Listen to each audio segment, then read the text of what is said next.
গাজীপুর মহানগরীর কাশিমপুর মেট্রো থানা এলাকায় ধানের শীষের সমর্থনে এক বিশাল মিছিল ও শোডাউন করেছে জাতীয়তাবাদী কর্মজীবী দল।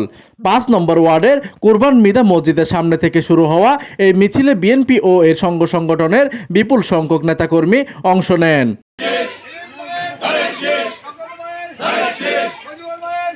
এই সময় মিছিলে প্রধান অতিথি হিসেবে উপস্থিত ছিলেন গাজীপুর ১ আসনে মনোনীত পদপ্রার্থী মজিবুর রহমানের ছোট ভাই এবং গাজীপুর মহানগর যুবদলের সাধারণ সম্পাদক আমজাদ হোসেন।